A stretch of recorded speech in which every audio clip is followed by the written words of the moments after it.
Às 38 minutos, 29 graus, 3 décimos é a temperatura. Para dar andamento neste assunto extremamente polêmico, forte, que vai repercutir dentro do noticiário ao longo das próximas horas e também nos próximos dias, está na linha conosco o doutor em Relações Internacionais, Igor Lucena, para justamente destrinchar um pouco destes fatos. Doutor, pelo que o senhor acompanha, o senhor agora pegou na reta final também, acompanhou um pouquinho desse trecho do relato do colega peruano Luiz Buranca, um jornalista, pelo cenário crítico apresentado da coisa até então, dá para se ter um desfecho positivo dessa situação ao longo das próximas horas ou ainda é algo precoce a se dizer? Uma boa tarde. Boa tarde. Realmente é uma situação bastante complexa, né? Todos nós fomos pegos de surpresa com essa situação. Sabíamos que a situação no Peru era uma situação extremamente complexa do ponto de vista econômico, mas político, e realmente a gente não sabe exatamente o que vai acontecer. Lembrando que a dissolução do Congresso no Peru não é algo novo. O ex-presidente Martín Vizcarra também fez uma dissolução de Congresso, porém chamou novas eleições, o que tem um sentido democrático. O problema é que o que a gente está assistindo é a dissolução do Congresso com eleição de um Congresso constituinte, editais de decreto-lei, toque de recolher. Basicamente, é uma reedição dos golpes militares do século XX na América Latina, o que é extremamente preocupante. Nós não temos noção do que vai, de fato, acontecer daqui para frente. Agora, a repercussão de países como os Estados Unidos, a União Europeia, a Austrália, Japão, as principais democracias do planeta, com certeza devem começar um pacote muito forte de reprovações, inclusive, muito provavelmente, sanções econômicas contra o Peru. Agora, dentro desse cenário econômico, a gente vê as sanções, vê todo um prejuízo a ser estimado. Dentro do relato aqui do Luiz, um pouco antes do senhor se conectar com a gente, havia uma preocupação muito grande com o impacto com as relações internacionais envolvendo os países vizinhos por aqui. Especula-se sobre o fato de que Castillo possa se refugiar no México, como o Luiz trouxe também, bem como na Venezuela. Essa em questão de prática de manobra de saída desse golpe, que se confirmar e que dentro das próximas horas a gente deve ter uma atualização de fato, obviamente na tentativa falhando, é uma manobra arriscada por parte do Castillo, eu não vou usar o termo que eu gostaria, mas essa tentativa de fuga, por assim dizer, para outros países a fim de aliviar a sua situação em meio ao ato falho que ocorre por agora? Bom, Castillo é um político extremamente populista com uma visão de esquerda e poucos dos seus projetos foram, de fato, conseguiram emplacar do ponto de vista político. Então, se nas próximas horas ou nos próximos dias, de fato, o golpe não consolidar, nós tivermos, por exemplo, uma revolta da população ou até mesmo uma visão dos militares contra o presidente, contra esse golpe, que é uma possibilidade muito clara, a possibilidade dele fugir do país é muito grande. Países como a Venezuela ou até mesmo Cuba são locais que talvez colocariam o atual presidente como uma situação de refúgio, tendo em vista a visão ideológica. Entretanto, o que a gente está falando agora está dentro de um escopo de análise baseado em outros golpes de Estado falhados na América Latina. De fato, a gente vai ter que esperar para ocorrer. Entretanto, eu gostaria de salientar que fazer um golpe de Estado é um ponto, mantê-lo é muito mais difícil. Então, a possibilidade do golpe ocorrer como a gente está assistindo é real, né? Nós estamos assistindo de fato. Entretanto, mantê-lo pelos próximos dias, meses, semanas, é muito mais complexo, muito mais difícil do que qualquer pessoa imaginaria.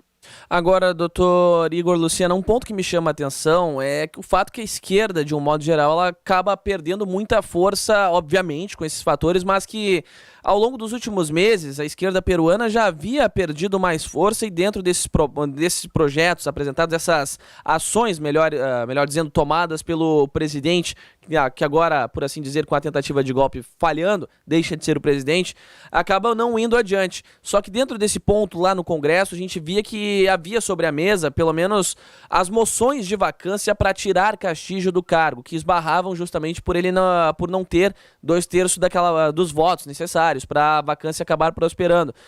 Com essa medida a partir de agora, o que pode mudar dentro de todo esse contexto, de todo esse jogo, melhor dizendo?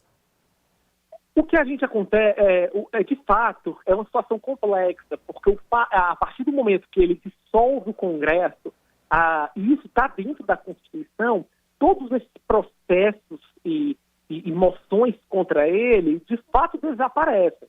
Agora, o correto teria sido o chamamento de novas eleições, com a possibilidade que, a partir daí, um novo Congresso eleito e até mesmo um novo presidente eleito, isso teria a possibilidade de começar do zero.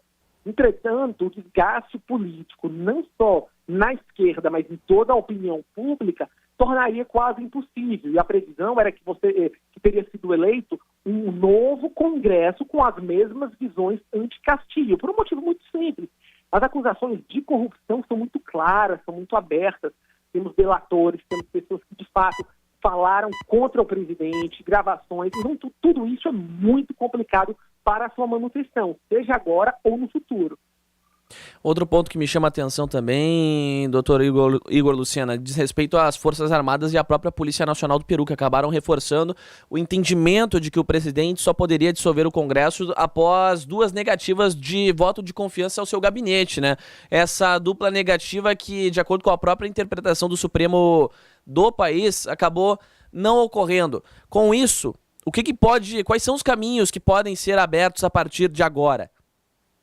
Não há dúvida de que, se as Forças Armadas consideram ilegal a dissolução do parlamento por essa via ou por qualquer outra, existe na Constituição do Peru uma visão de que as Forças Armadas podem sim intervir para impedir um golpe de Estado, como está ocorrendo agora. Sim. Então, a maior probabilidade de impedimento do golpe pelas mãos de Pedro Castillo seria a intervenção das Forças Armadas diretamente contra o presidente, restabelecendo o Congresso e chamando ou eleições ou colocando o presidente do Congresso como presidente interino até que a situação política se reorganize.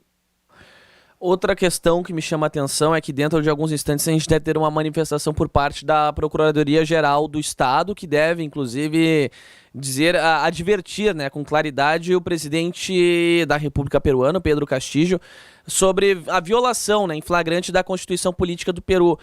Agora há pouco o colega jornalista Luiz Buranca trazia aqui o artigo 46, né, voltado à Constituição do país. Eu tô até com ela em mãos aqui, mas o meu espanhol ele acaba sendo péssimo nessas horas, doutor Igor Lucena, mas que é um ponto que me chama a atenção em relação a essa quebra da Constituição de um modo geral. Com o Castillo se refugiando em países vizinhos aqui na América do Sul, com o México na América Latina sendo cogitado ainda, dentro dos países da América Latina sendo cogitado como um todo, é uma saída que se soma a possibilidades. Há também uma especulação agora, os colegas me avisam por aqui, de que a Embaixada da Argentina cabe também acolhendo o presidente peruano. Dentro do cenário de relações exteriores, com a imagem, com a reputação que já vinha com inúmeras manchas, agora de forma completamente manchada, o quanto isso impacta dentro dessas relações com os países afora? Não digo apenas da América Latina como um todo, mas em um cenário internacional de um modo geral, como é que a gente pode interpretar essa relação? E eu também gostaria, como o senhor também atuante na área da economia, gostaria que o senhor também falasse sobre este ponto em questão, né? Como é que a gente fala das sanções, mas dentro de um cenário como um todo, qual seria o impacto dentro da ruptura, dentro da economia com essa ruptura de um modo geral que está acontecendo na política peruana, doutor?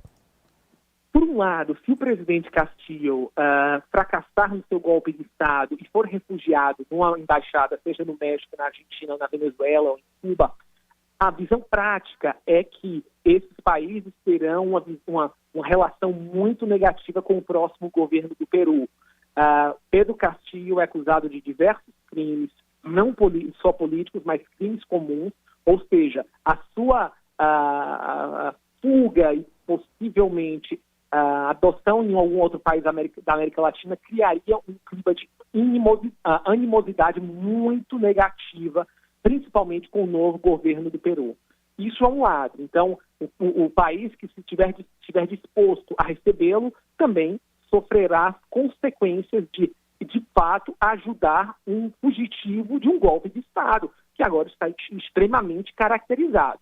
Por outro lado, se ele for bem sucedido no seu golpe, manter-se no poder, a tendência é de que, como é um governo ilegítimo do ponto de vista da população, as principais potências econômicas parem as relações comerciais de exportação e importação com o Peru e, principalmente, cortem linhas de crédito e operações relacionadas à economia principal, ou seja, o Banco Central do Peru poderia ficar sem trocas de dólares com os Estados Unidos ou euros com a União Europeia, poderia haver uma maxi desvalorização dos soles e também uma fuga de capitais muito grande, o que colocaria a economia peruana em um estado crítico em questão de meses.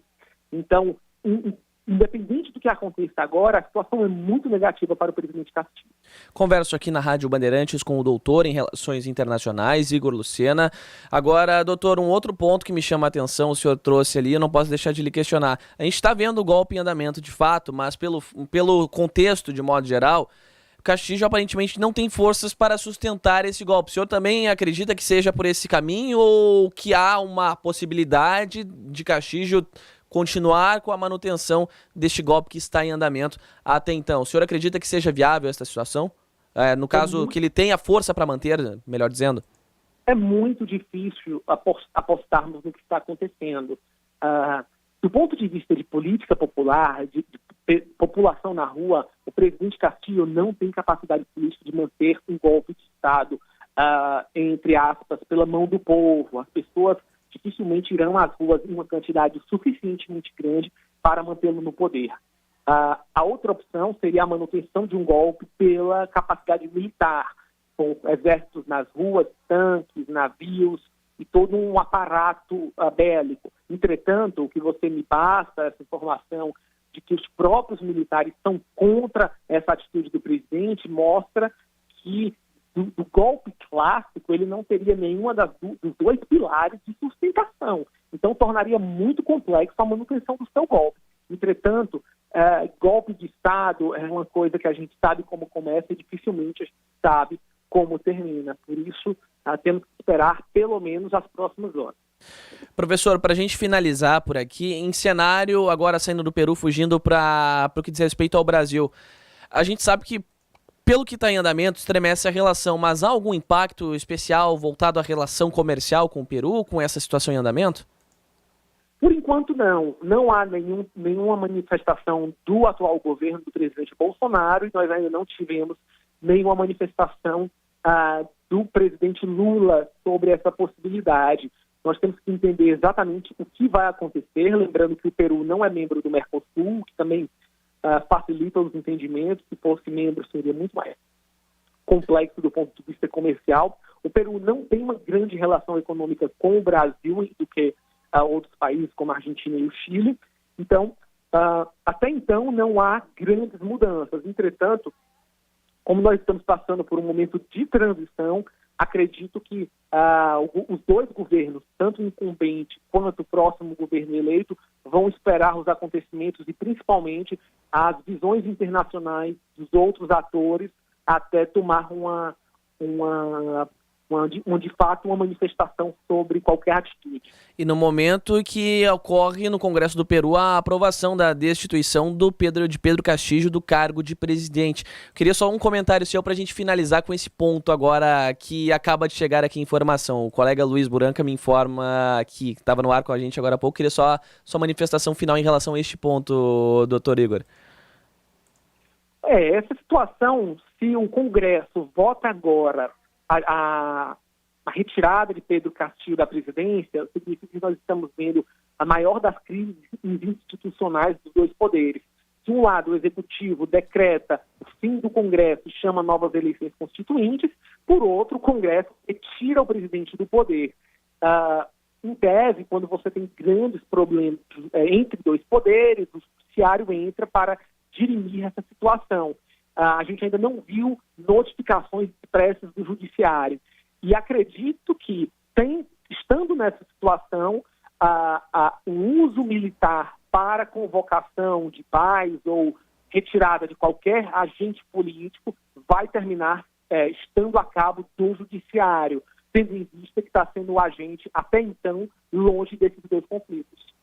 Perfeito, conversei aqui no Bastidores do Poder com o doutor em Relações Internacionais, Igor Lucena. Doutor, muito obrigado por nos atender, lhe deixo com a última palavra. Muito obrigado, eu agradeço, e eu acho que é inadmissível no século que nós estamos 21 assistirmos a um golpe de Estado tão ridículo e tão prejudicial para a economia da América Latina. Infelizmente, é um capítulo muito triste da história do Peru e esperamos que possamos passar por isso o mais rápido possível. Doutor, só para lhe passar agora na saída, foram 101 votos a favor, 6 contrários e 10 abstenções no que diz respeito à manifestação do Congresso. É quase unânime. É quase unânime. Tá certo. Até uma próxima, doutor. Muito obrigado. Um grande abraço. Grande abraço. Agora, 3h.